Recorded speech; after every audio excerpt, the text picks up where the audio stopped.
from Sustainable Agriculture Foundation, and I'm here to do and to present to you what we call the Africa Agriculture Adaptation Atlas. We have the whole idea for this particular session is to demonstrate the success of testing, how you can utilize data on to model policy decisions, as well as to make investment decisions, and looking at it from also a gender angle. How do you, if you want to pinpoint in anywhere in Africa, how the impact of climate is affecting a certain demographic, you can go into the platform, pinpoint using your coordinates, generate whatever data that you want, do your analysis, prepare your policy paper, have it approved, and track it over the year. Go back to your member of parliament and tell them there is this and this location. For instance, if it's in Ethiopia, in Mayoreda, there is this value chain that we need to make investment in as a private sector, or we need you to push a particular policy that support this value chain in our Oreda or in our district, because that's the priority crop for that. So that's the whole idea of this platform. And allow me to invite Braden from SEAT. He's part of the team that did the developing, and they're currently, we've gone through a series of testing, modification.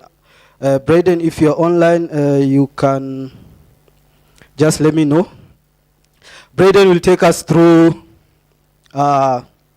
a demo of the platform so that we have an understanding of how the platform works, what is it, what the platform can be able to do. And I know some of you have interacted with it, but for those who don't have, who've not interacted with it, this is the opportunity.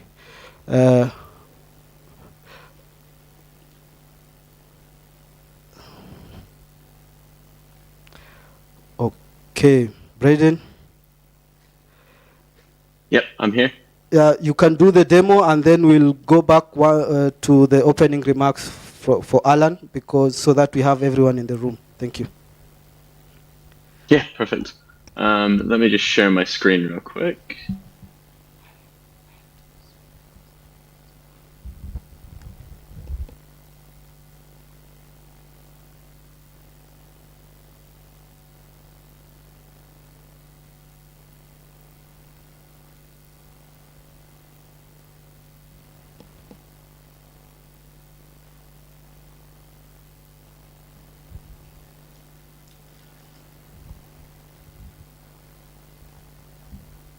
Sorry, one moment.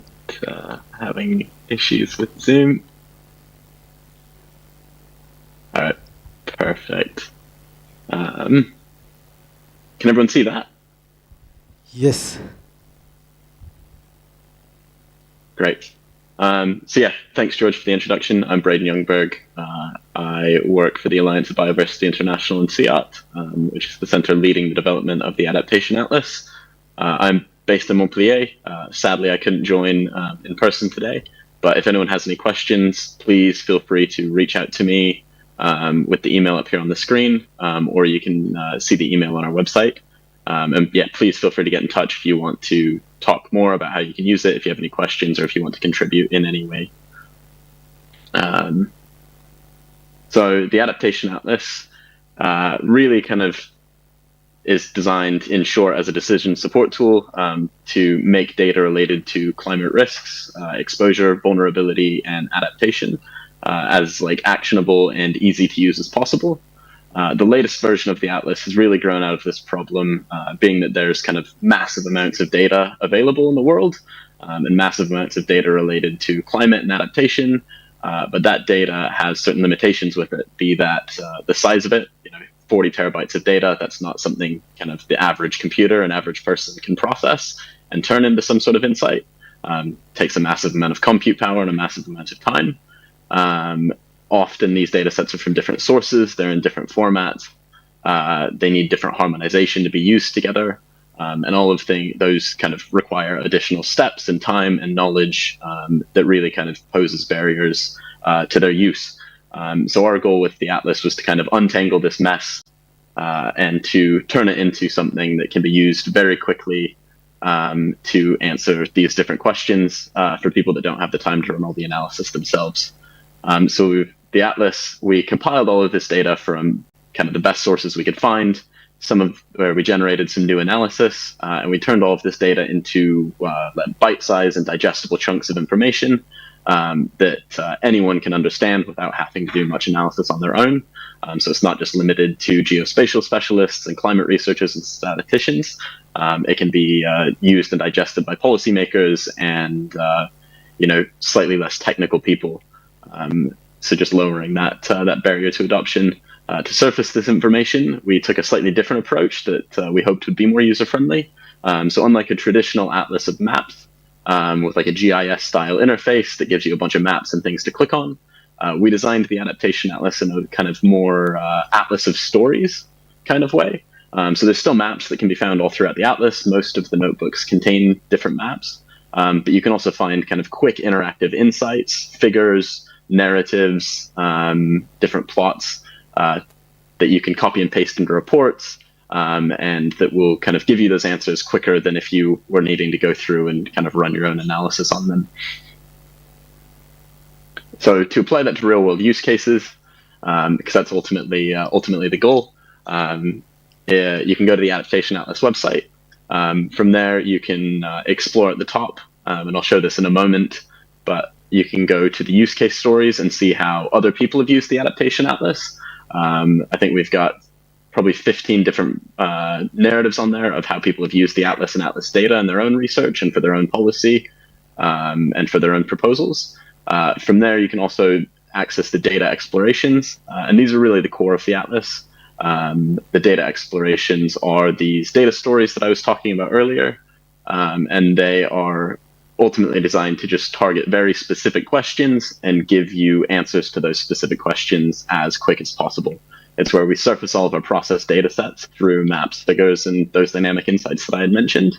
And if those data explorations don't give you the answers that you need, we have the Atlas Stack Catalog, which is all of our raw data that has been kind of cataloged and harmonized using kind of industry standard methods and gold standard methods to make it more easily accessible for technical users that do want to do that additional analysis that the Atlas can't provide.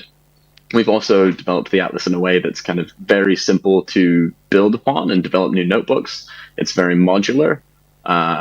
So if there's an idea and if there's a notebook we don't have yet, so long as the data exists and so long as we have the data, it's actually very easy for us to kind of spin up a new notebook that answers a specific question or targets a very specific use case. And then from there, if that notebook's no longer needed or needs to be updated, we can go in and update it and change it very quickly.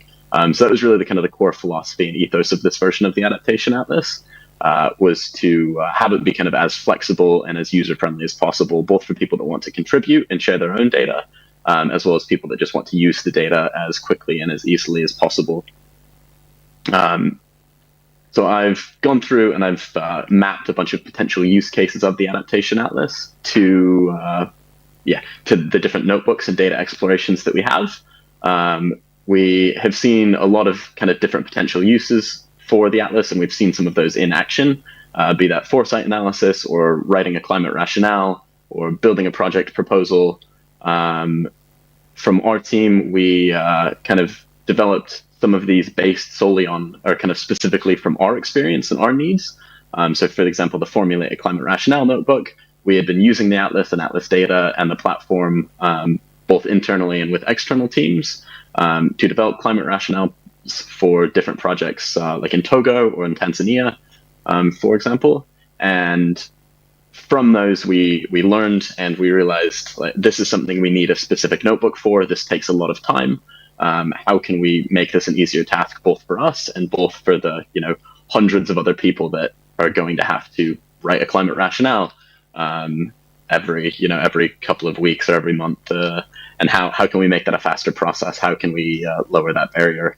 Other notebooks are a little bit more broad, and they can be used kind of in tandem with each other to answer specific questions that may be a piece of these different potential use cases. And then, of course, if you do want to do further analysis, like I mentioned earlier, we can spin up a new notebook very easily. You can access our data through the data exploration portal, or you can access the raw data through the stack. So from here, I'm just going to give a very kind of brief demo of the tool so you can see how it would be used in action. I'll focus on the climate rationale notebook just because that is one of the ones we're quite proud of, and one that we did develop kind of solely for a specific use case, and one that we've used very recently for this kind of specific use. So let me just share that tab now really quick.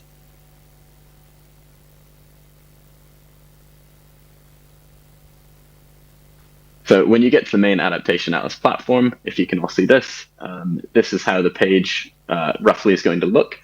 At the top here, you'll see an about, where you can kind of see our ethos, what I was mentioning earlier, why we developed things the way we did.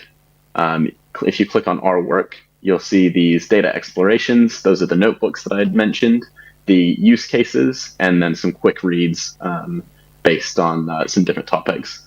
The use cases, you can see we've got a very long list. You can go through and click and see how other people have used this tool and use the data that we provide.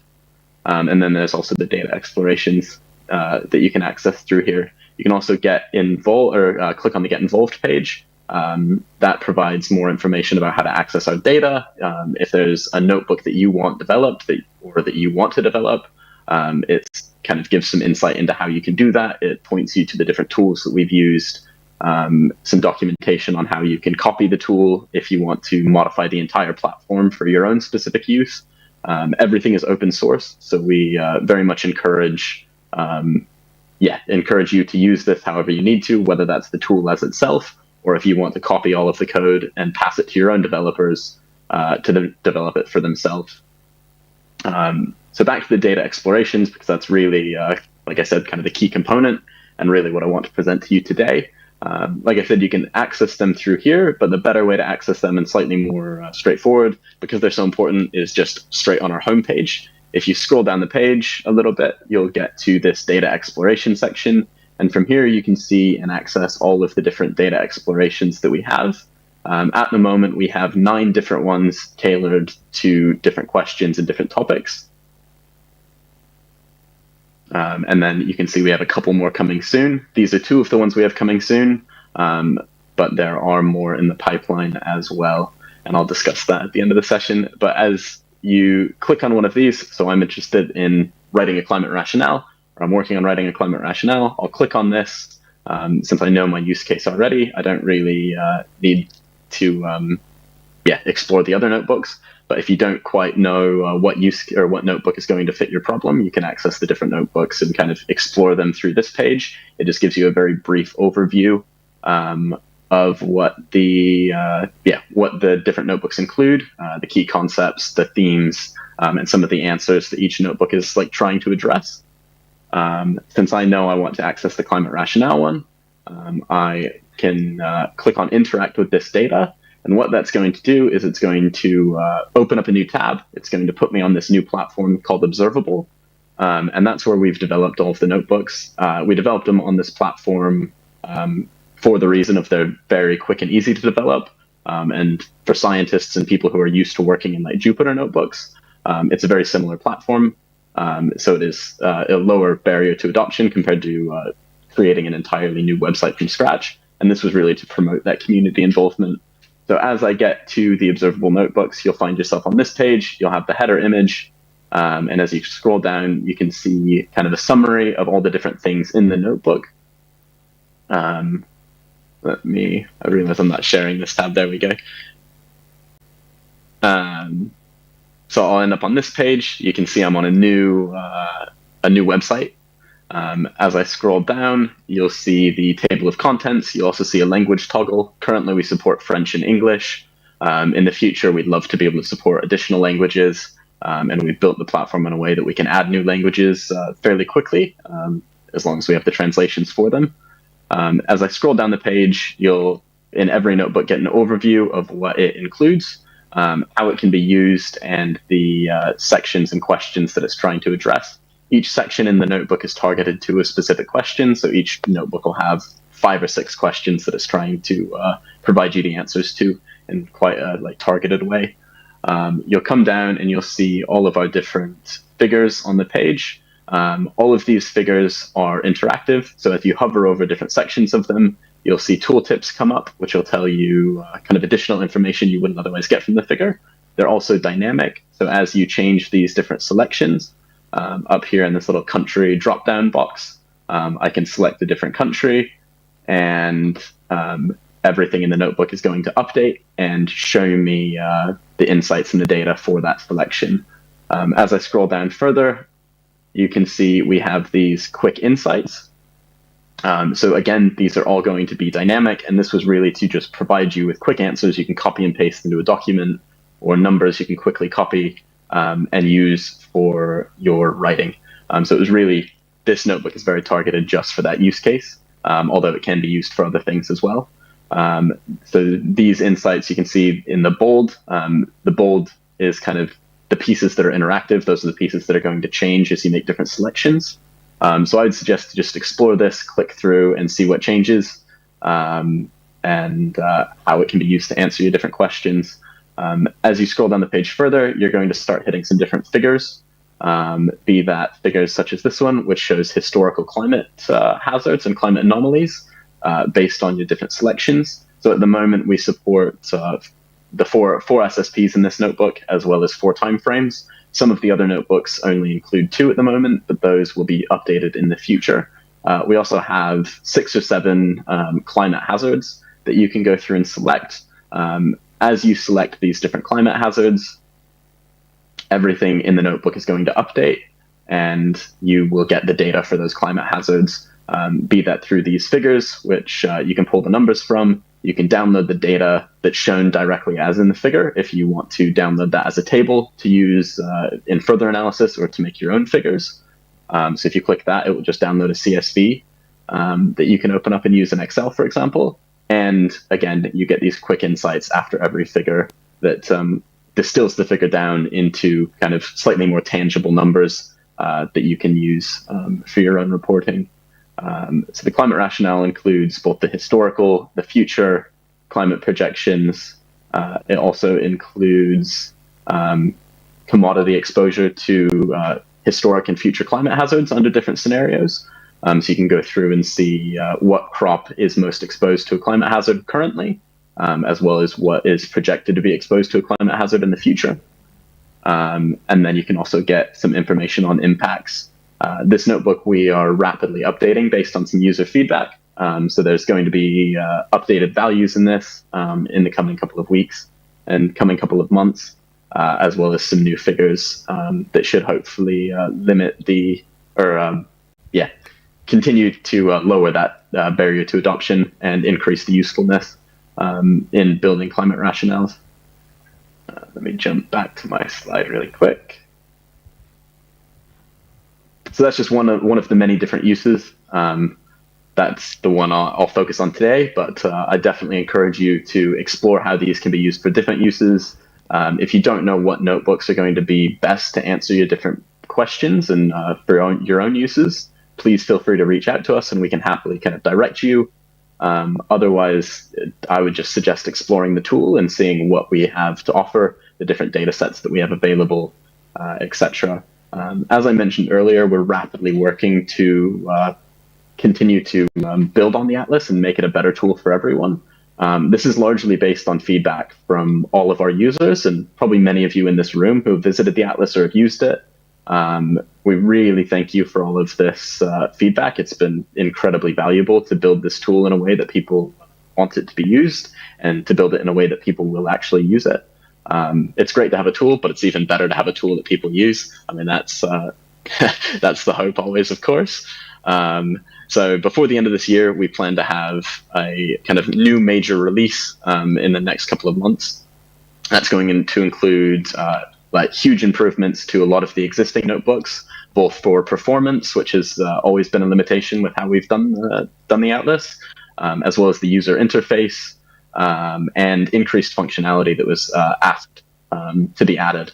So initially we kept things quite simple so that people wouldn't get overwhelmed with options, but generally people have come to us and said, oh, I want this, I want this. This feature would be really useful. So we're rapidly trying to add in a lot of those suggestions and things that you as users have asked for to make it a more useful tool for you. We're also adding in a lot of new data updates before the end of the year. So we'll have an option of using the NASA Next GDDP climate data, as well as updated exposure data from Gridded Livestock of the World 2020 and NAPSPAM 2020. And those will be using more updated values as well, because currently both of those are based on 2015. And then we also have the Atlas Hackathon, which just ended on Monday, and we're just now starting to judge and review these notebooks.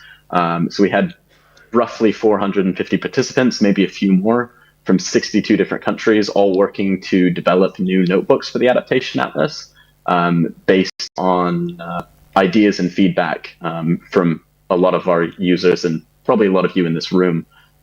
We had 8 different submissions of different ideas, and we converted those into hackathon challenges that will eventually become notebooks in the Adaptation Atlas.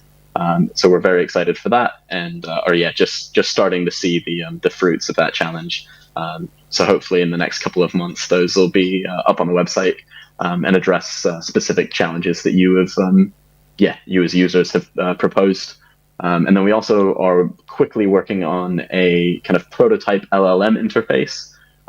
We understand that although we've made these data stories, you can go through and get the answers. Sometimes it's not the answers you want, and not everyone has time to do additional analysis. So we're testing a prototype of how we can offload some of that burden onto an LLM, such as ChatGPT, to go through and pull from our data, so you still get kind of robust results that are backed by our data, but you can ask it questions that we don't necessarily answer, and it'll be able to provide you with figures and data sets that we have as part of the Atlas, but may not currently be surfaced to you. So that's kind of our future goal and some of our upcoming plans. That's all I have for you. It's very brief. So again, please feel free to reach out to me, but thanks for having me. It's been great to show this platform, and I really appreciate all of the feedback that we've gotten so far from all of our different users, and please continue to provide that because it's incredibly valuable to us. Thanks. Thank you. A round of applause for Braden. Now that I have your attention and you're back in the room, allow me to call Alan. Alan is no stranger for introduction. He can give us the vision of our funding partner, Gates Foundation. Welcome, Alan. Yeah, thanks, George. Thanks, Braden. It's me again. So this particular project that the Gates Foundation funds is run by a lady called Tess Russo, who can't be here this week. But I sit very close to Tess in Seattle and sort of look at the Atlas, the Adaptation Atlas, and have contributed into our thinking on what it can be and what our vision is for the Atlas. And ultimately we would love it to be informing policy. Hence, this is a good forum to be showcasing the Atlas. It's a very important tool in the kind of climate research community. And I think some of the features that Braden was just giving us a very brief preview of certainly inform that community in a very sort of purposeful and compelling way. But ultimately, Tess's vision, my vision, Bill Gates's vision, is for this to inform policy, right? So when it comes to climate adaptation, there's all the nuance of agroecological zones. The climate varies significantly over short distances on the continent. There's soil conditions to take account of.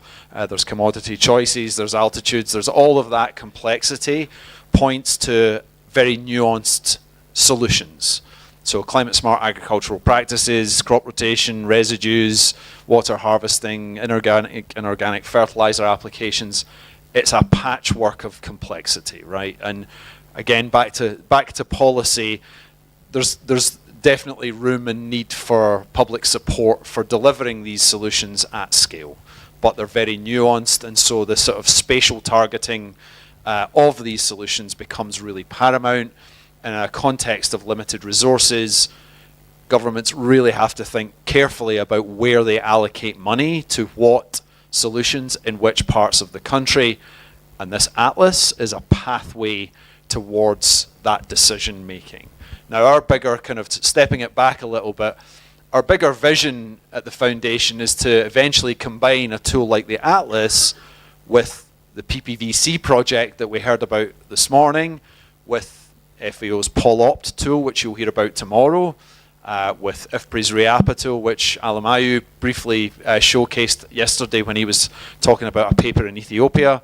You know, we want integration of these different tools to best articulate the best uses of those limited public resources. So today you're getting a bit of a preview into a very important piece in that bigger architecture that we as the Gates Foundation would love to support governments in bringing together, but it's a journey.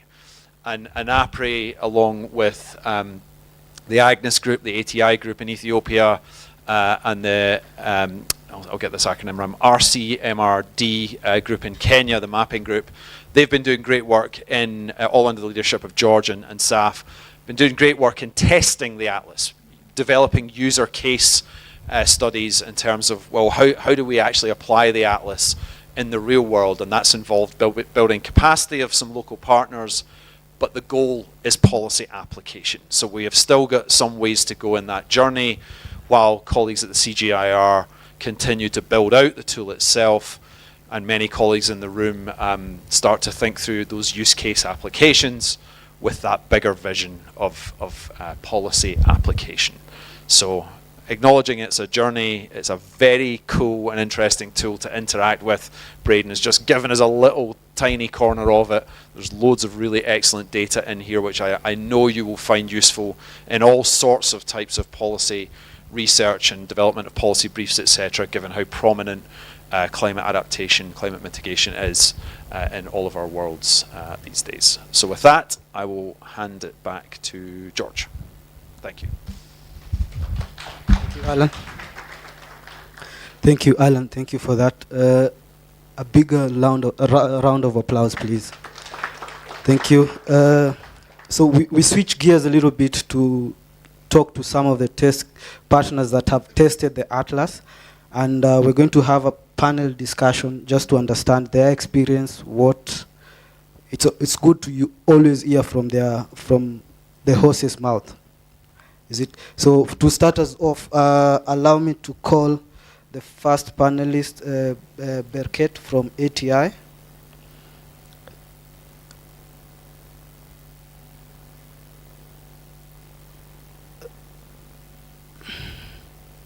So a little bit about Berket.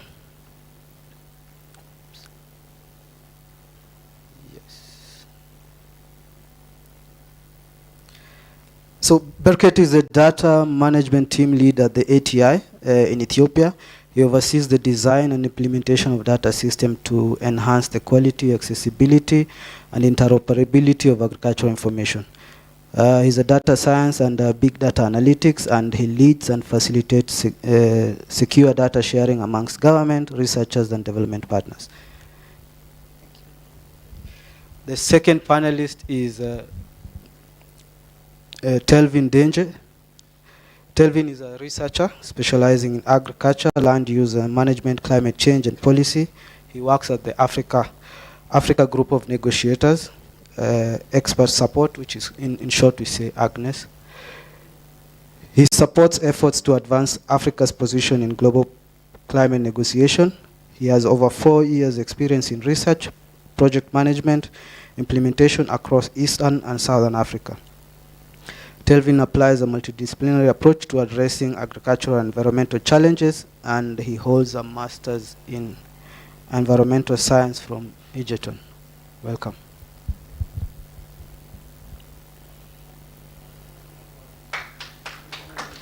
Thank you.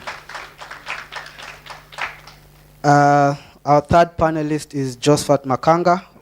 He's the principal photogrammetrist at the Regional Center for Mapping Resources for Development in Kenya.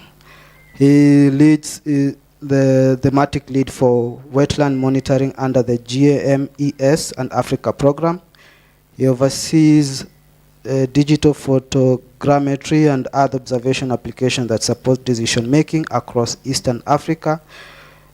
He's worked with work spanning land degradation assessment, wetland mapping, information services, and capacity building using Copernicus data. He has over 20 years experience and has managed RCMRD Digital's photogrammetry lab and regularly presents on regional forums. Thank you. Welcome to the panel.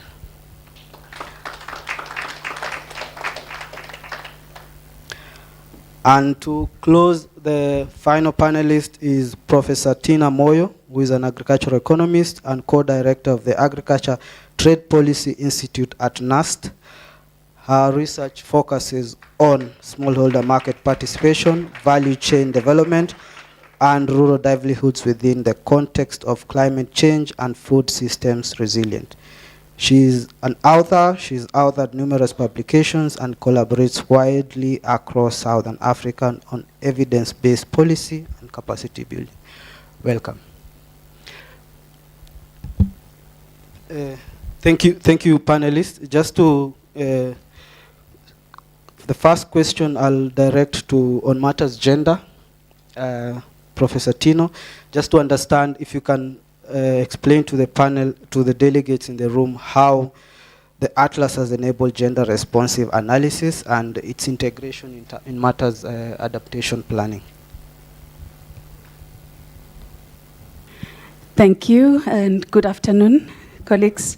I'm speaking on behalf of the ANAPRI. ANAPRI, yes. ANAPRI centers.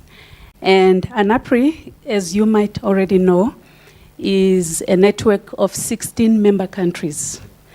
But for this testing exercise, 8 of those centers tested the Atlas. And in their testing, they were each given the liberty to select different ways of testing the Atlas. The first way, it was 3 ways that were given to them, just to give you some background. So each center was given the liberty to self-place themselves, either to customize the Atlas platform, as it was presented to you today by Braden, or to integrate their own data, locally available data, to the data that already exists on the Atlas platform, or thirdly, to use the Atlas platform as is in their country, depending on their test case. So each of the 8 test centers then took it up. And in the midst of what they were doing in the testing, they interrogated gender analysis. It was one of the major themes that we were pursuing as ANAPRI. And in that light, I would then share with you a little on what we picked up.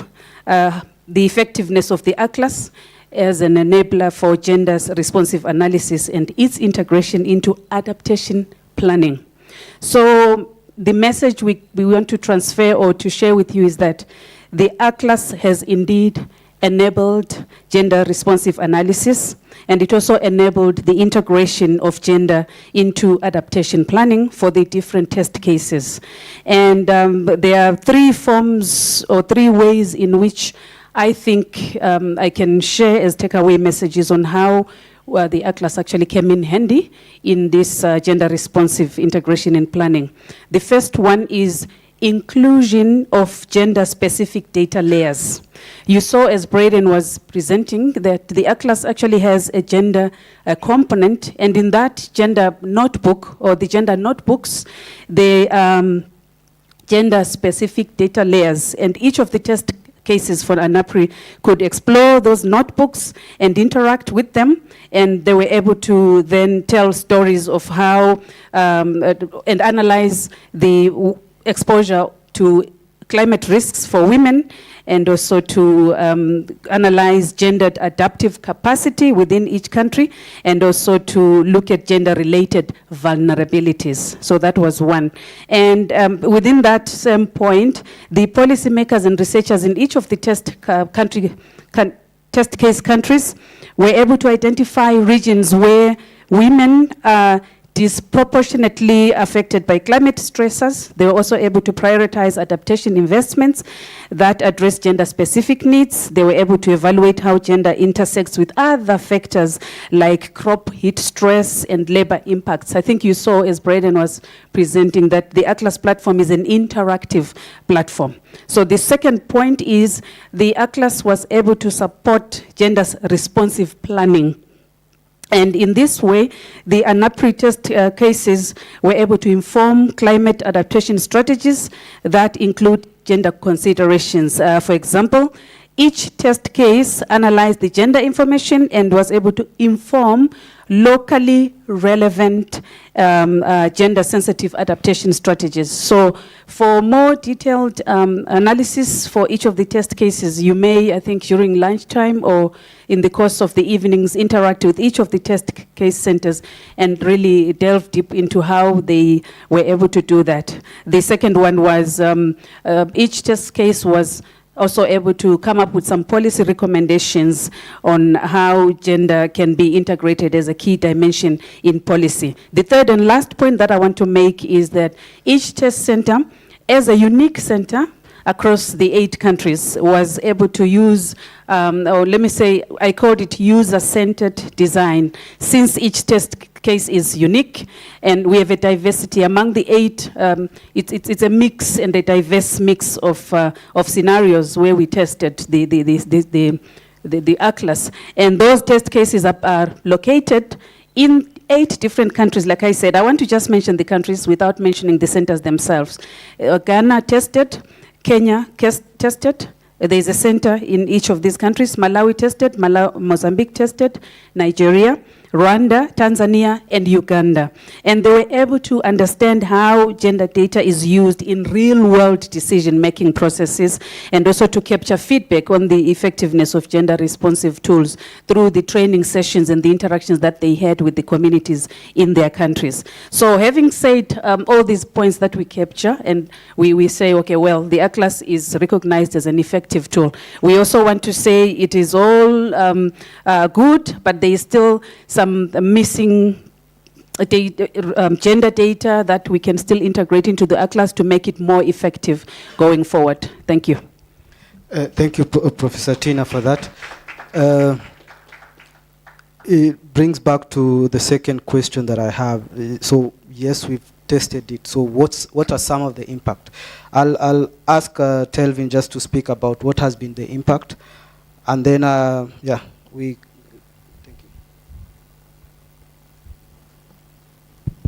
Yeah, thank you very much, George. And just before I get to the question, I think it's a privilege to be here in a room full of policy experts and so on, because our intention, hopefully within such conferences, is to see how we can really inform policy and also translating this policy into action. And maybe I can pose a question to all of us to just think through. Africa is known to be policy heavy.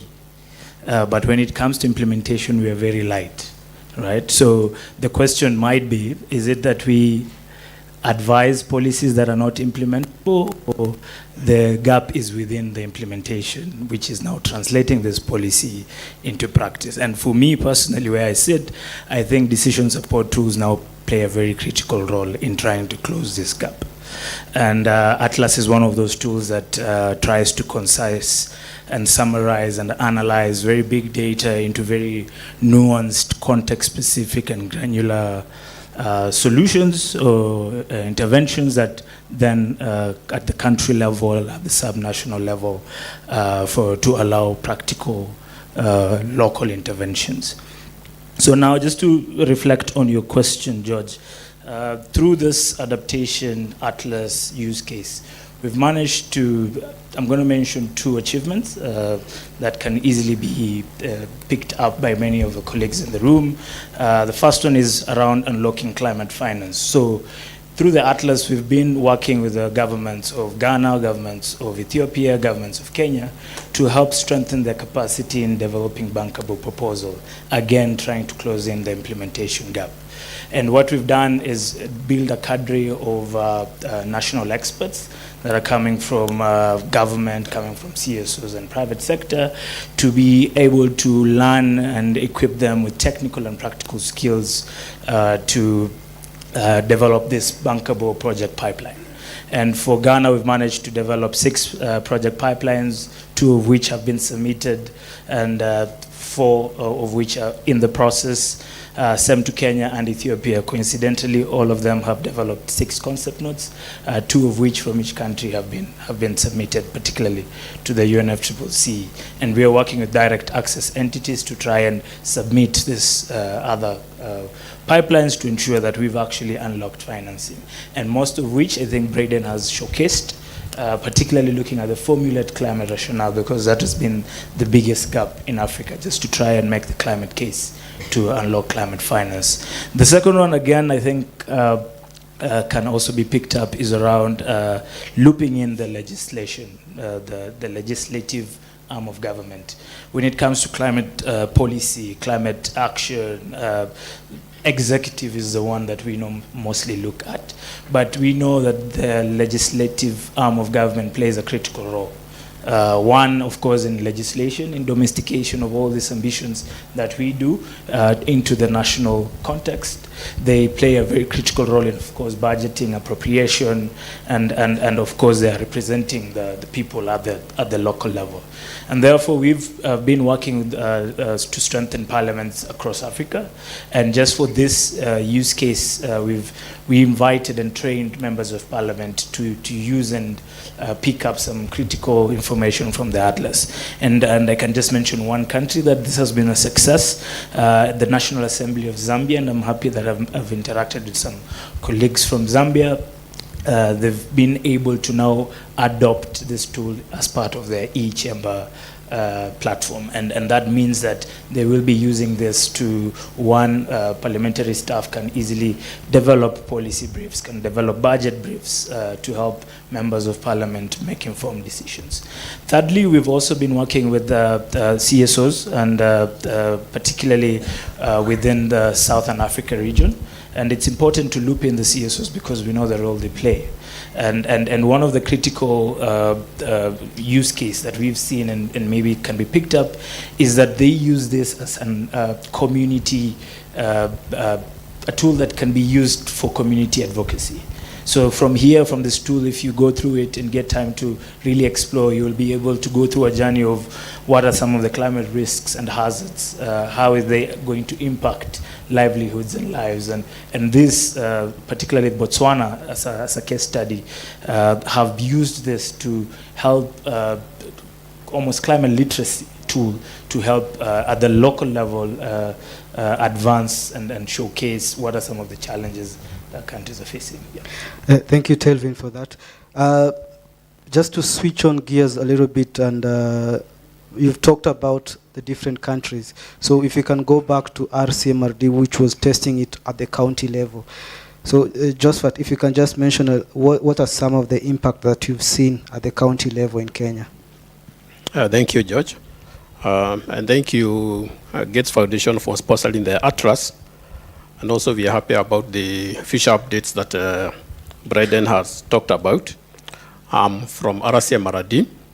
So Kenya has a devolved structured governance, which allows the counties to be able to develop their own policies, initiatives, and strategies that are independent of the other counties.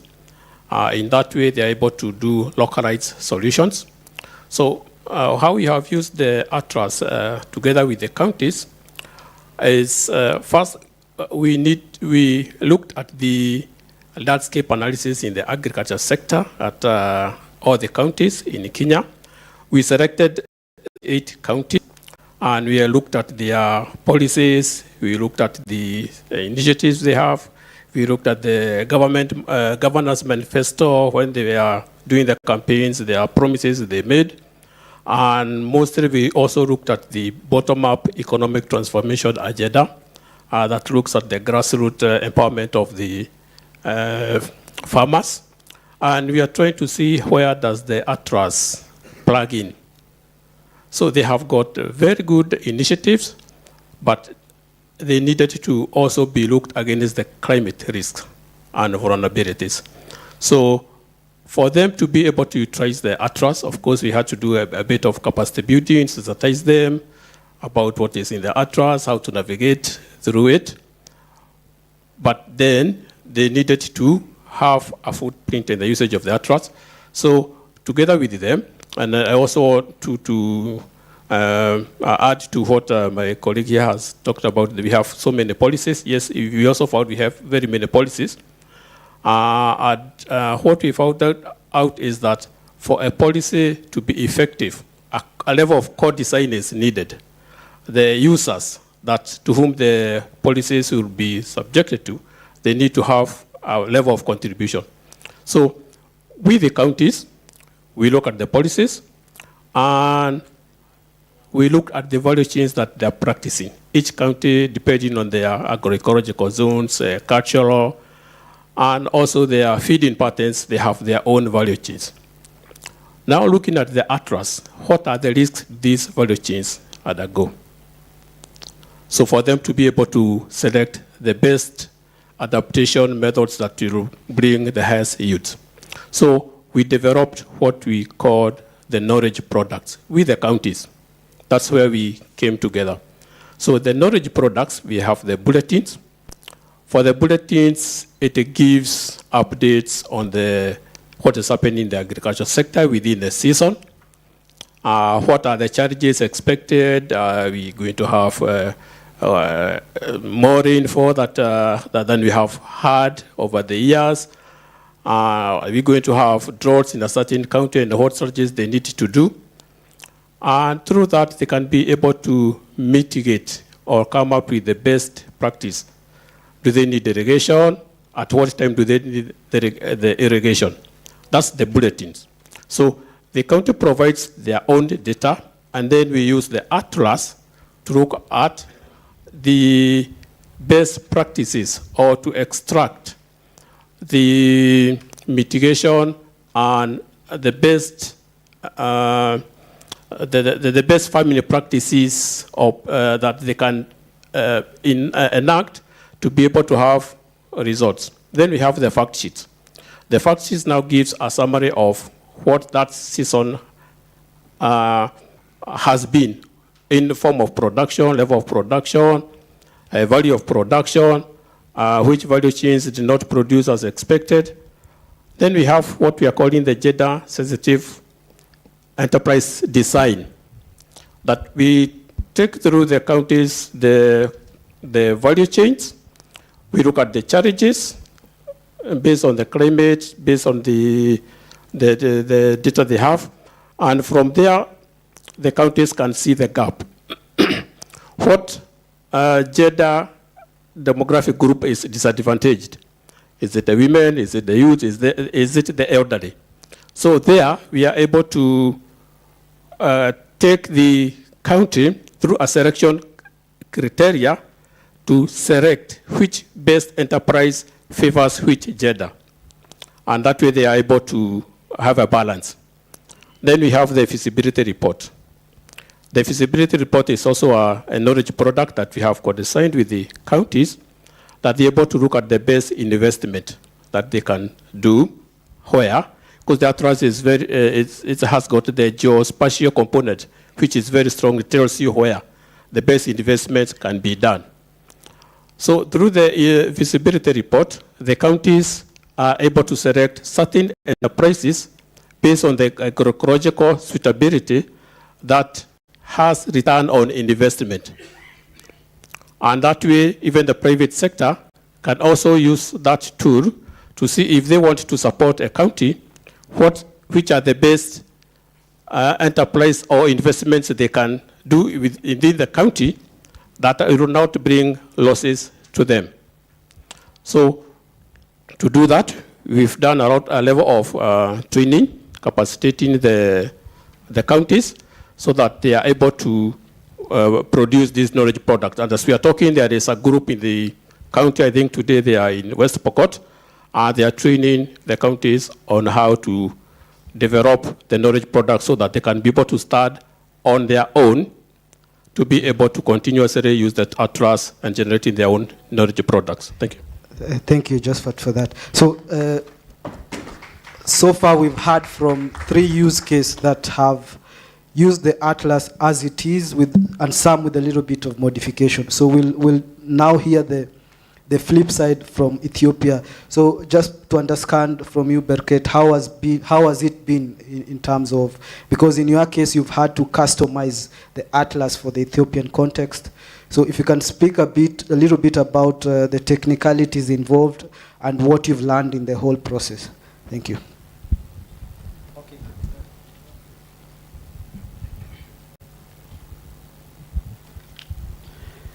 Thank you, George. We are in a provision of customizing the Atlas tool. As we know, the Atlas platform is a data-driven platform. That means everything that is reflected on the system, like the visualization, the analysis, and also the time series data, all of them are dependable on the data what we fed. So what we have done is modernizing this data is the critical part. In order to get best advantage from the system, you need to feed the clear data, quality data. So what we have done is that we were trying to collect data from different governmental and non-governmental climate data, so that we created a data partnership, so that we can share data between the organizations. After we create their data partnership, the data and system integration will be the data and the system integration is the next task that we have done. We created a pipeline between these institutions, between these agri and climate related institutions, so that we verified the data, we standardize the data. And also we have worked on data related policies, governance, so that we will have standard data.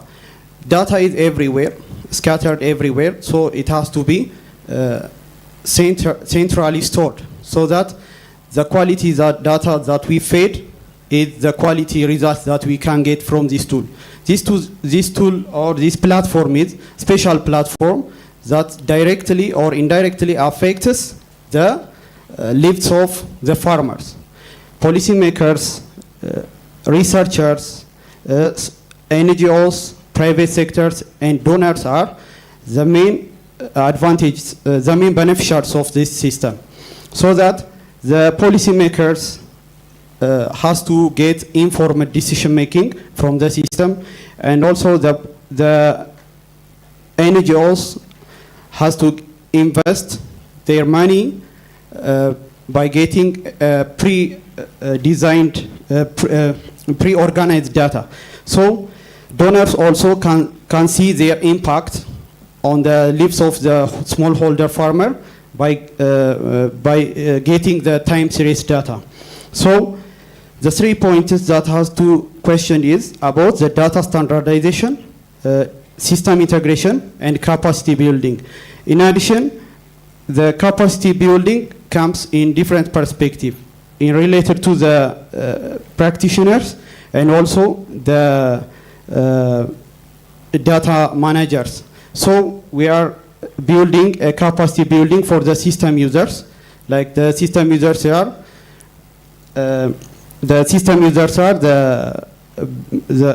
they need to have a clear understanding of the system, how it works, how to interact, how to get in, how to extract data, so that they will be beneficial from the system. So what we have learned is data is the critical part for the system. The quality data that you feed the system is the best result that you can get. If you input a garbage data into the system, you will get a garbage information, and wrong policy will be followed, and the life of the smallholder farmer also will be also affected. So we are working on customizing the system in a moderate level. For example, we are adding some local language, local crops into the system, so that they are tailored according to our standard and need. Okay. Thank you, Birket. I'll just back to you, Professor Tina, a little bit if you can talk about the impact that you've seen from the ANAPRI side of things. Thank you. Some of the points will echo what my colleagues from the other test cases have said. So I will just mention and pass, and then maybe mention others that haven't come up. So the 8 test cases from ANAPRI, diverse as they are, they had some common output out of interacting with the Atlas platform. And notably is the capacity building aspect. All of the 8 test cases were able to train different stakeholders in the countries, and these stakeholders ranged from postgraduate students to private sector actors, to government actors, different government levels, and that actually was very good for them to do, because, like my colleague Barrett said, if you do not expose the stakeholders to the platform, they may not know about it, 1. 2, it won't inform their decision-making processes. So it's important to take them through the platform, just the navigation process of the platform. So the ANAPRI test centers were also able to do that, which was remarkable. In addition to that, we have a center that, one of the centers, of the 8 centers, managed to customize the platform in full and created a platform for their own country, and this is for Ghana. So Ghana piloted the customization process to 2 districts, and they are still scaling out that process to the other districts that are remaining. And in that process, they were able to develop 14 notebooks for each of the districts. So it means they developed a total of 28 notebooks within the country. And there is it's a separate platform that you can actually navigate as well. Another one is the development of policy briefs. Some of the test centers were able to develop policy briefs. Some policy briefs are in circulation among the stakeholders in the countries. Some policy briefs are in draft form, and I can mention the countries. We have SUA in Tanzania, and we have, for policy briefs, we have Uganda. There's a center at Makerere University. And in addition, local training manuals. For one to train stakeholders on the platform, it's also easy to use language that you know they will understand. So if you develop your own training manual for the training sessions, it makes it easier for communication. So that took place. We have training manuals that were developed by certain centers. One in Pilaf in Nigeria, they developed a training manual that they've been using for training and capacity building. Uganda as well produced a training manual. And we have centers that, actually these are grouped. I will speak to this one as a group. A number of our centers out of the 8, they carried out an analysis of the economic benefits of taking up each of the mitigation strategies that they would recommend, using IRR, NPV, internal rate of return, net present value, cost-benefit ratio, and they used that to inform evidence-based decision-making and also inform policy debates in each country. And those are grouped together. Malawi did that, Uganda did that, Rwanda did that, and Kenya did that. So I can leave it at that. Thank you. Thank you, Tina, for that. So just to pick up 2 minutes as we wrap up this panel, and we call in the second panel. Just to, I'll start with Berket. If you can just talk a little bit about capacity building and the model that you approached. Which one, what will you mention a little bit, what has been the success, and which one will you recommend in your view, from your experience? We are conducting capacity building for the system users, how to interact to the system, even for the researchers, different government and non-government organizations, experts. We are training the system how to use, so that in addition to the training, they give us a feedback and how to customize and what to customize, so that we customize according to their feedback. Thank you for that. Telvin, 2 minutes as we wrap up. Yeah, thanks, George. I think I'll look at it in maybe 2 ways. I'll look at it in terms of awareness and sensitization, but also on training, because not everyone knows of the Adaptation Atlas. I'm sure even in the room there's some who've just interacted with the Atlas. So one, we need to do a lot of sensitization and awareness spreading, but two, this tool is technical. Right? Not all of us are climate scientists, and it's quite technical. And therefore, we need to have this context-specific trainings, whether it's direct training, but then it's important to look at who your stakeholders are. If you're looking at policy makers, usually manuals and guides are not effective, and therefore we should look at direct training. So you get them in the room for a couple of days, take them through how to use the tool and how to adopt it, but importantly, how can they also adopt it within their own jurisdictions.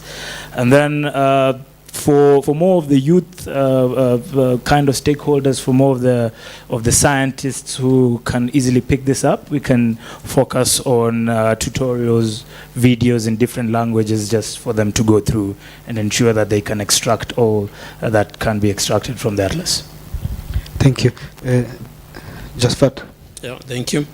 For us, we mostly use the TOT, the training of trainers, where we trained a pool of skilled trainers who can also cascade the training to the staff below them. But we also did the direct training, where we are taking the participants through learning by doing. That they go through the steps, they follow the steps as we do it, and then on their own they can be able to do it. We also did the direct, no, not the direct, the institutional. We have a college at the center, and we took some students through the Atlas, and we are easily adaptable. They can even use their phone. It's a simple platform you can put on their phone, and they can also navigate, they can ask questions, they can look at the data. But the one that has worked more for us is the training of trainers. But we also had the mentorship program. We took young professionals who have just finished college, and we took them, and as we implemented the Atlas, they also learn, and they can also be able to extract information and train others. Yeah. Thank you, Josephat, for that. I would like to thank all the panelists for your time. As we head out to the second panel discussion, I will request the delegates if you can just jot down your question, and then at the end of the second panel, we can ask all the questions in a consolidated manner. So thank you once again, and let's appreciate the panelists.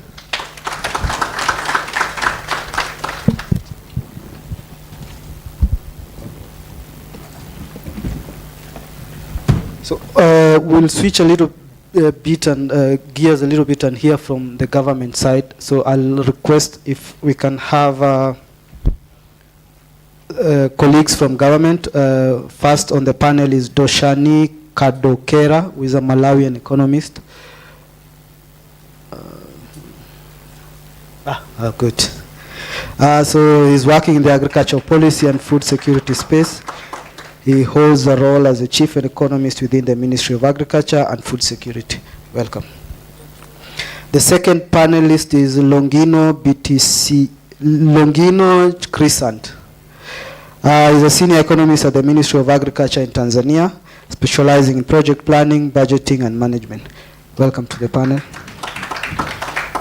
The third panelist is Lily Chebet from Kenya.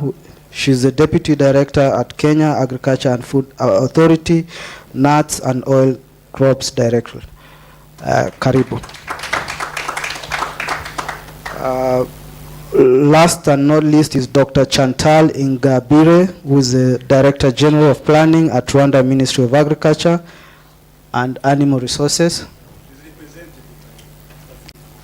Thank you.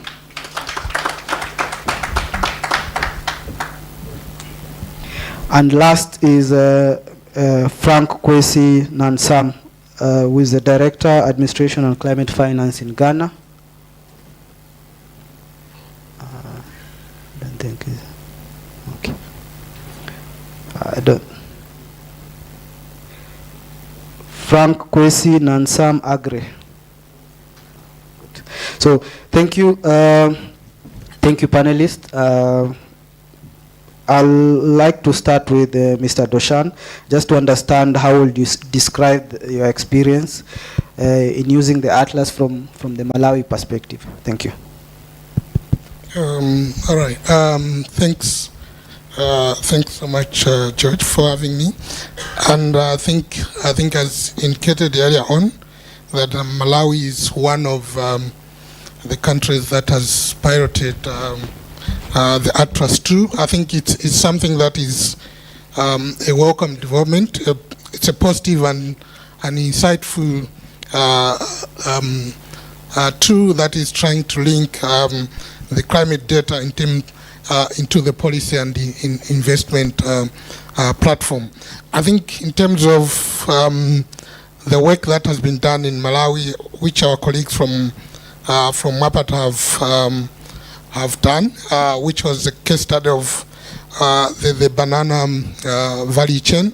When you look at how the tool has been used, it has been able to highlight in terms of the climatic risks that are within the areas that where the study was done, and also in terms of the economic returns, as well as ensuring the gender differentiation. When you look at Malawi is the majority of the farmers are the women, and the aspect of the gender that came in also helps in terms of how the exposure is spread across the country. You would be able to know who would be much affected, and as such, that would help in terms of the planning as well as the investments that may be required to do that. This, apart from that, I think as a country, we are also able to come in terms of the data-driven decisions, whereby we are able to come up with drought risk profiling in order to understand for the government to know where the exposure is, the vulnerability is, and also how do you now finance those risks. But also, I think the tool has also come in terms of the evidence. For instance, ourselves, we're also using, as a country, we're moving forward with a proactiveness in the drought risk profile, and this comes in hand in terms of providing us data alternatives that can be used in the drought risk profiling, so that when we are customizing to the local context, we are able to use our own data. There's ownership on our part, but also we are able to inform the model with national data that we have as a country, and that goes on to the operationalization of our disaster risk financing strategies. Thank you. Thank you for that, Doshani. Just to cross over the borders into Tanzania, Mr. Longimo, if you can just give us a perspective of the Tanzania experience.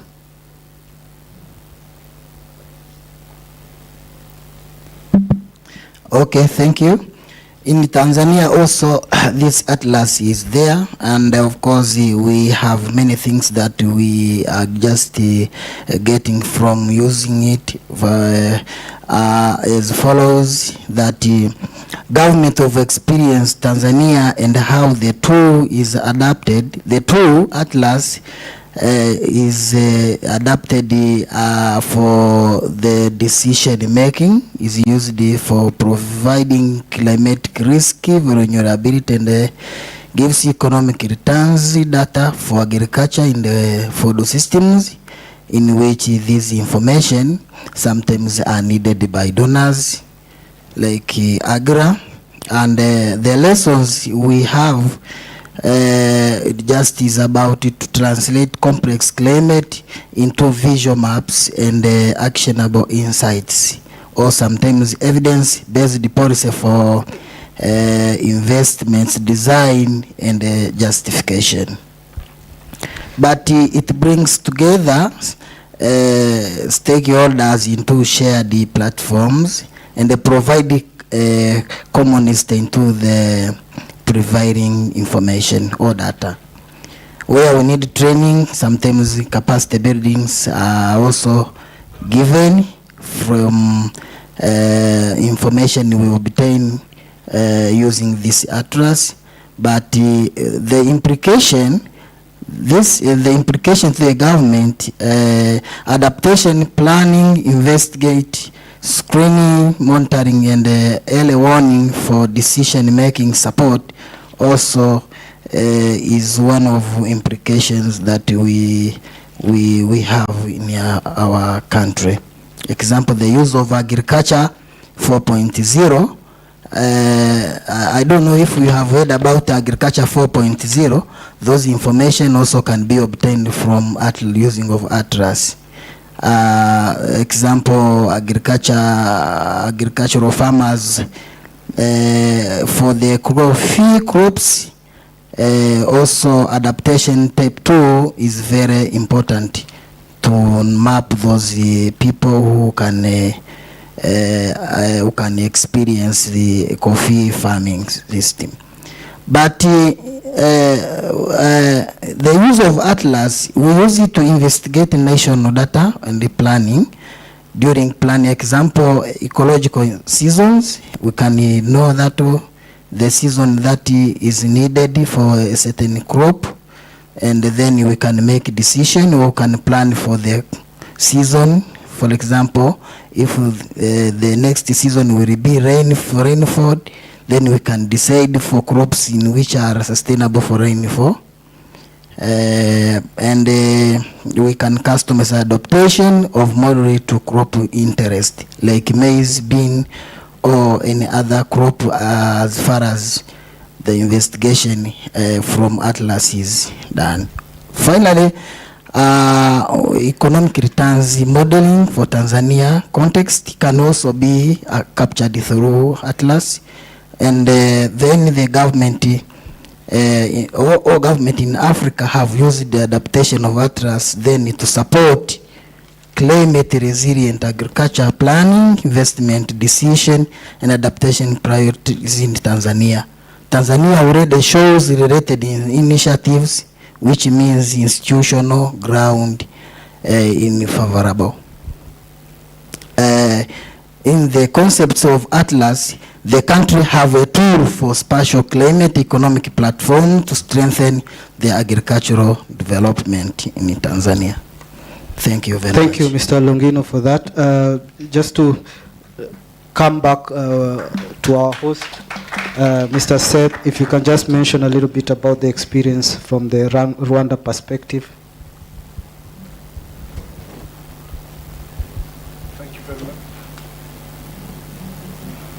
Thank you very much. My name is Philip Rumenera. I'm representing DG Planning. As per the country, just to mention that we are now implementing the new strategy, which is our new strategy for agriculture transformation, which include the food systems where we account contribution of different partners. So we really evaluate what we are doing under this Project Atlas platform. The country needs really information, reliable data, And since we are now involved in the food systems, it implies to consider all the sectors connect to agriculture, to access to reliable data, to support the decision making. Our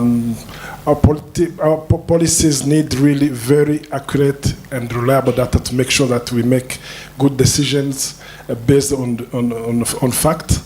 So the same smaller farmers and other farmers, they really need information to make good decision and make forecast. Therefore, we evaluate what Atlas did under this project.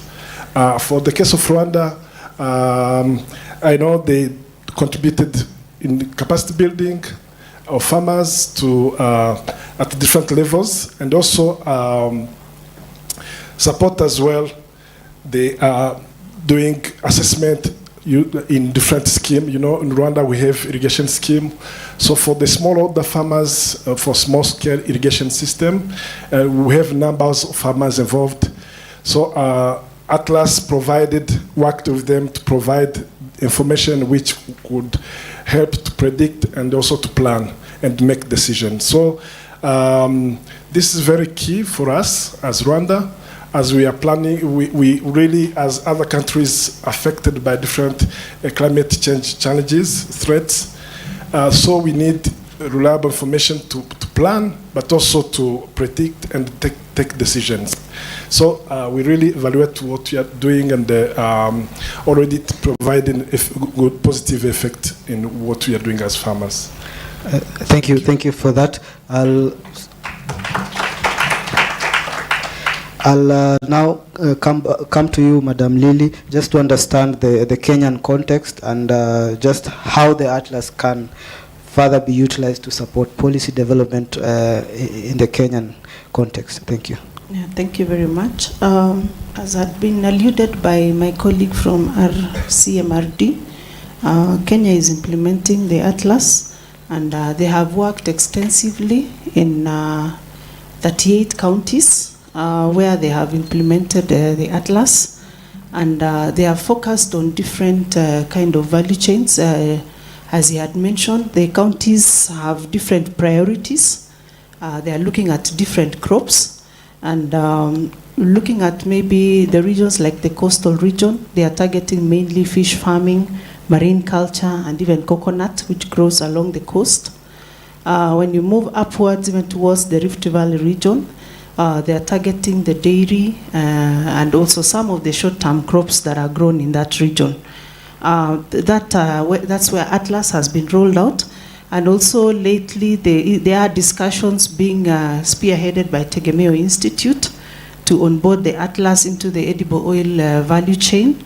And more so they are targeting soya and sunflower value chains. But the main target is on sunflower. But learning case is from soya because a lot of development has been done on soya. Sunflower, which is also a key value chain in the country that is targeting reduction of importation of edible oil into the country, which is a key bottom-up economic transformation agenda being implemented by the government. When you look at what the Atlas can do, one of the things that we are looking at is alignment with multi-level planning instruments. You've heard of CIDPs, County Integrated Development Plans, being rolled out in the different counties. This will assist in aligning, getting data at that level, assist the counties in planning those 5-year term plans. At the same time, looking at also the annual plans, which are more short-term plans that are done annually. Also aligning into the national agriculture sector strategic plans. We have the countries implementing ASTGS, and that information will assist in informing these national targets, and as well as also looking at cross-sectorial coordination. You realize agriculture is not just standing alone, it is interlinked with other sectors. You find that it is linked with water, environment, energy, and even finance sectors. So a lot of information from the Atlas will support in linkage between the different sectors. We are also looking at, in terms of the policy that it will support, is local empowerment and stakeholder engagement. As I said, we are implementing the bottom-up economic transformation agenda. So a lot of information collected under the Atlas will support in integrating that local knowledge in the plans the country is implementing, and also ensuring that they are gender-inclusive and youth-sensitive adaptation policies put into their plans, and also ensuring participatory workshops are being conducted along these value chains. Also, you realize that Atlas is a very good tool in terms of M&D, where the country is able, the country is able to use the Atlas indicators to track progress of the targets and commitments that have been done, looking at even Vision 2030 that is being implemented in the country. Basically, the information under the Atlas will assist in terms of monitoring what has been achieved so far.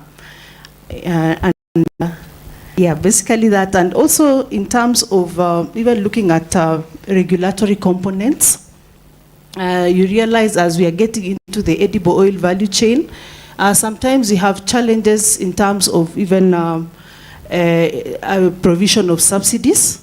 Yeah, so we look at information from the Atlas will assist in targeted distribution of your planting materials. Thank you. Thank you. Now that we've heard from the government side of, and also from colleagues who've tested it, and in the interest of time, let's open the floor now to take questions.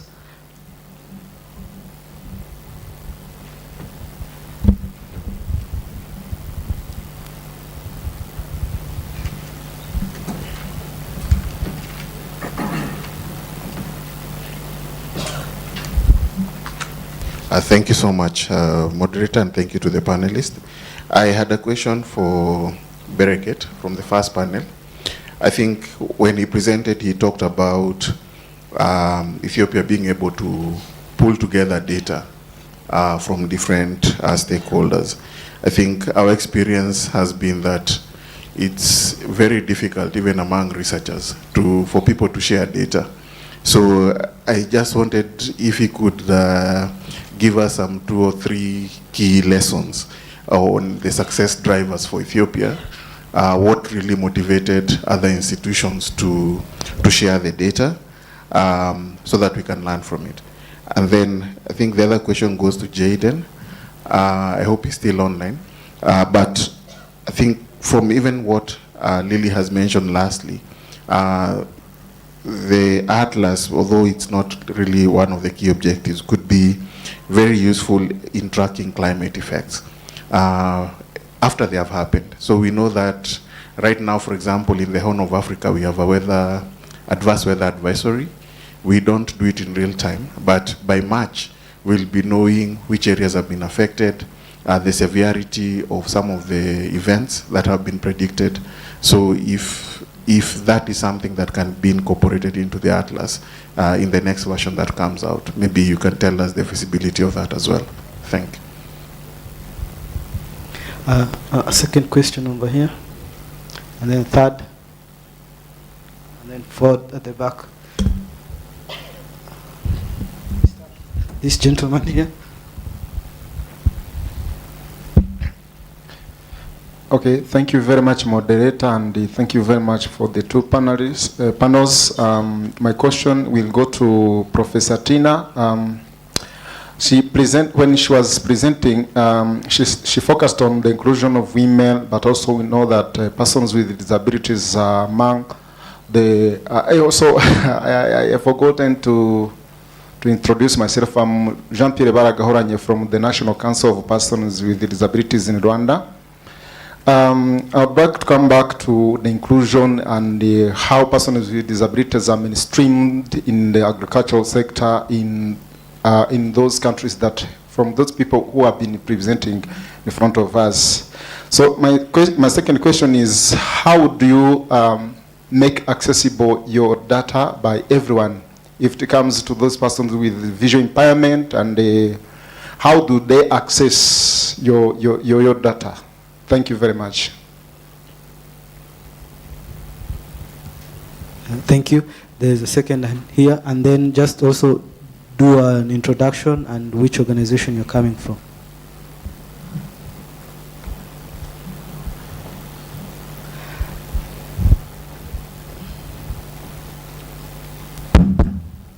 Thank you, Mr. Moderator, and thank you, the audience. Quickly,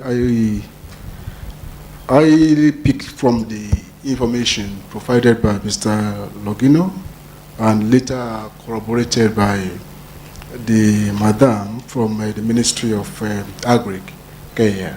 Sorry, is this Kenya? Yeah, Kenya.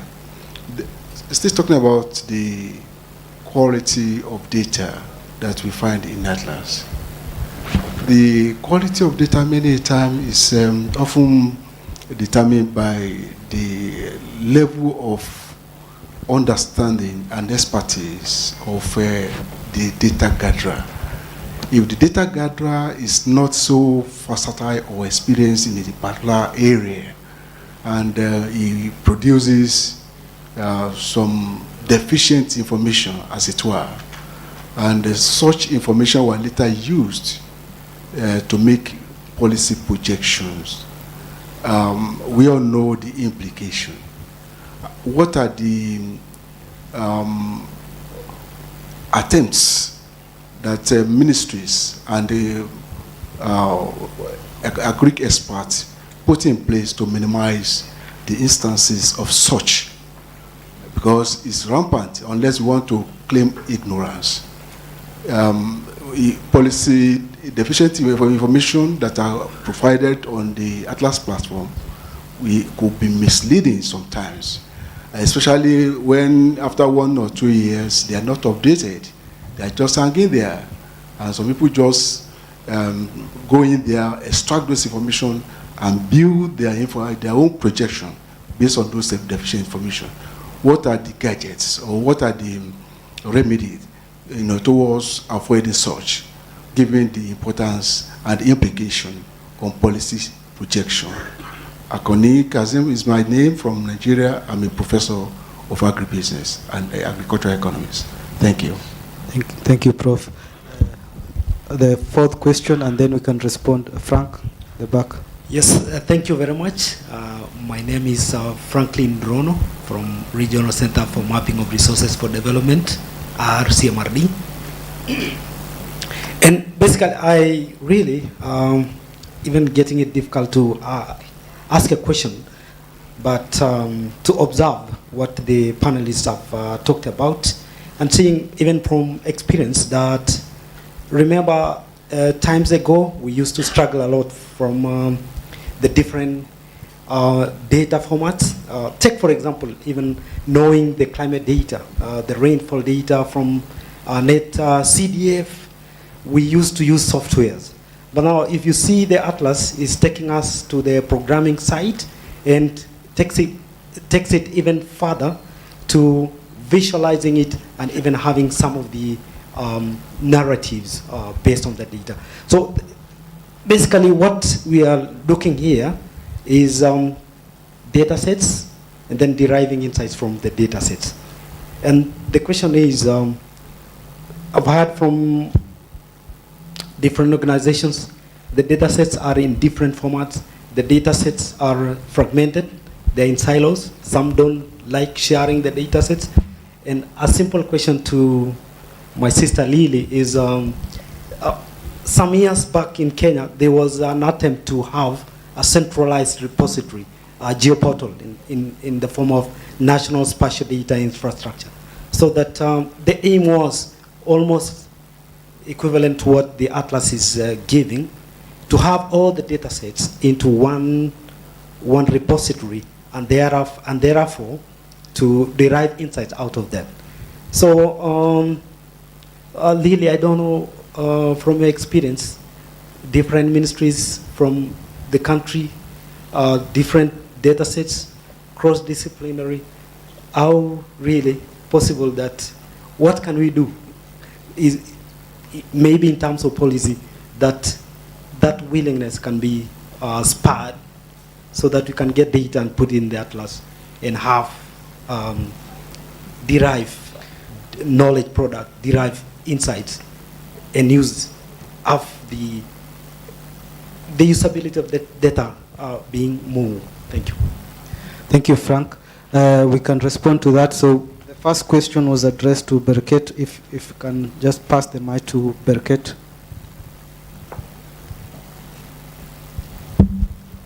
Okay, thank you. We are, the reason why we establish a data partnership is to share data across governmental and climate-related organizations. What we have done is we established a data hub, and we created a pipeline with these organizations, not fully, but partially. We created a pipeline so that data sharing will be seamless. In addition, the data that is collected might not be qualified. So we have a big task of increasing the quality of the data. We are struggling to improve the quality of the data. It could be incomplete, it could be negative, or it could be like completeness issue or issue also can happen. So what we have done is we do have data analysts. So this data analyst will feed the system by cleaning and making the data standard.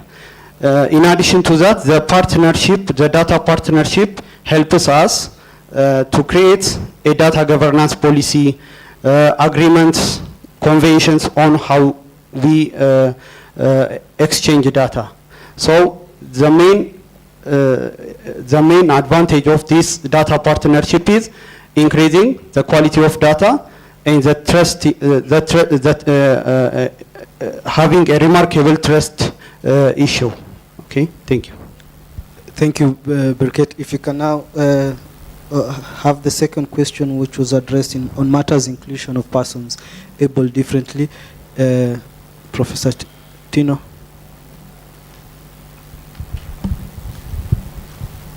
Thank you to my colleague who asked about how the centers, the test cases, took care of including the differently abled people. I must say that the question of gender integration and gender mainstreaming was emphasized, like I said earlier, by the test cases. And the emphasis actually stemmed from the onset when the centers were trained by a gender specialist that SAF-A, funded by the Bill and Melinda Gates Foundation, actually brought on board for all the test cases to be trained on how to integrate gender. So we learned quite a lot, and some of the lessons that we learned were implemented. The low-hanging fruits, which was to integrate women and youth, that was done and it was easy to do. However, I must say that we, as test cases, we have not really gone into making our test cases accessible or usable by people who are differently abled. In the learning workshop on Monday, we shared lessons, we shared our experiences through the test cases, and in that meeting, in the workshop, there was one representative from your organization, a differently abled colleague was there, and he brought some issues to our attention as a team, that it's important for us to take care of the needs of those who are differently abled. So that is something that our test cases are actually educated about, and they will take it up going forward. Thank you so much. And I must say, as I sit down, that gender integration, we learned that it's not just about talking about the number of women that you included or the number of youth that you included in your training and so on. it goes further. It speaks to the roles and responsibilities. It speaks to their inclusion in decision-making processes and in investments and so on. So the same should apply to our colleagues who are differently abled. That's what I have to say. Thank you. Thank you, Professor Tino, for that. So it's still work in progress. We are refining the atlas. And allow me to request Braden to come in to respond to the question on using, on tracking climate effect in real time. If you can hear me, Braden. Yep, yeah, I'm here. Can you hear me? Yes, loud and clear. Perfect. Yeah, so about that question, it is something we've talked about as a team, and I think in theory it should be possible. It's not something that we have really kind of looked into too much. At the moment, every kind of data set that's used by the Adaptation Atlas is a static data set, so no real-time updates. If they update, or if the data sets update, we update them manually. And kind of update the paths and everything related to that. So there's no current kind of like real-time data used in the Adaptation Atlas or any sort of kind of real-time API to update that data. In theory, it should absolutely be possible. And it's definitely something we would be happy to look into in the future. I think it's a very good idea and quite a cool usage of the notebooks. I think in terms of the current scope of the Atlas, and kind of our current plans and updates, it's probably not something that you could expect to see in the next couple of months, of course, as we're kind of updating the current Atlas and the notebooks and the data sets and making them kind of more user-friendly based on the first couple of rounds of feedback. But so long as the need is there and the funding continues, or we continue to have different funding sources and the project continues, we're more than happy to look into new notebook ideas as well as collaborate with people to build these notebooks, or if someone else builds these notebooks, to integrate them into the platform. So I don't want to give any hard yes or no answer of whether or not it would be feasible because of how we've built the platform. There's a couple nuances in terms of accessing real-time data and kind of doing heavy processing within the notebooks is a little bit more limited compared to a traditional website. But what that also means is it's a lot easier to develop these notebooks for someone without that kind of traditional web development experience. So that is something that kind of I think other people could look into as well if we don't get around to it, and it very well could be possible, and definitely a very interesting addition to the notebooks. Thanks, Braden, for that. So the last question was addressed to Madam Lily on matters to do with centralization of data. Yeah, thank you very much. I do agree that the data that we have as a country is disaggregated, and we need a lot of sensitization to be done, especially on the data sets that are required for the Atlas. And this calls for a lot of sensitization across the different departments that are handling different data. And I believe we will have a national conversation. I know our custodians of our data is mainly the Kenya National Bureau of Statistics and other institutions that are there. I think we need to call in for a conversation so that we can have a centralized way of collecting that data. Thank you. Yes. Allow me to share the experience of Rwanda. As I said, we are implementing the food systems. Regarding the data, what we are doing now is to first connect all the partners to make sure that we merge, we harmonize the approach, the methodology of data collection, we harmonize the tools, and since the National Institute of Statistics is leading the data collection management, so to share with all the partners across the food system, all the entities, government entities, private sector, to make sure that they use a methodology, and and also the ministry is developing what we call agriculture management information systems, which is a comprehensive registry of information. All the farmers will be registered, the farmer, including the farms, the livestock as well.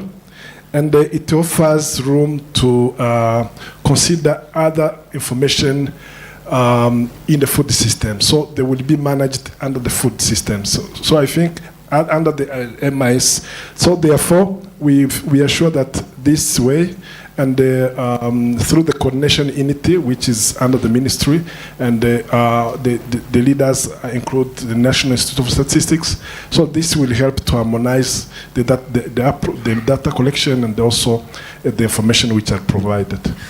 Thank you. Thank you. In the interest of time, we have to wrap up, unfortunately. And just to summarize, it's a call to action to each and everyone in the room, to government representatives, to our colleagues in the research, and as well as other partners, just to make sure that we, one, make use of the atlas, and then secondly, because you've seen we've tested a little bit of different models on how we can plug in the data.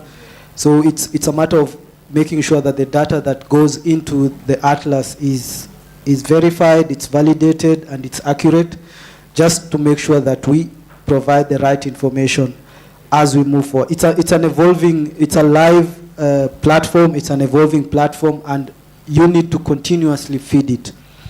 And lastly, we also need to thank Gates for, they've really done a huge investment so far, and just to reach out to other funding partners who can build on what is already there, and make sure that the partners that have tested it can make a little bit of the tweaks that are needed to make it more usable.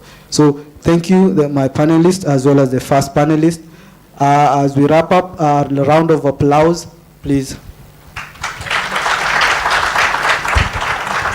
I will request the first panelist to come, and then we can take a photo. Yesterday, Eugene mentioned something, I can't remember. You can remind me in Rwanda. What did he say? If you don't have a picture, it never happened.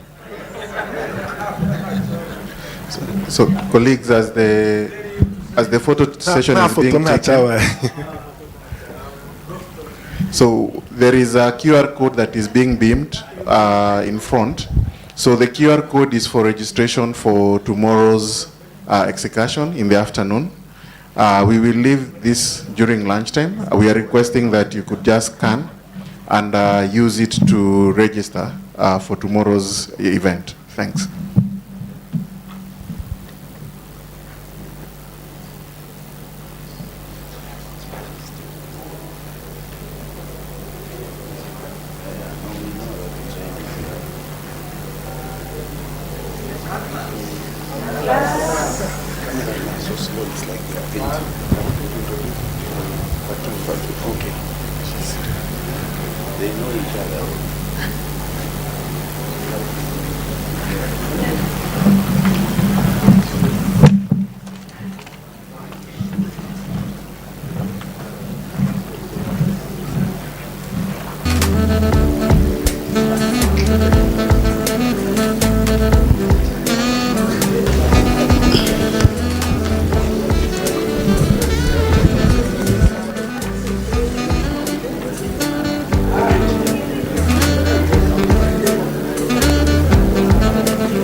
Colleagues, as you come for lunch, we request that you pick the headset. We'll be having a French speaker in the afternoon session. So please pick the headset as you sit down from the afternoon session. Thank you.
Kigali.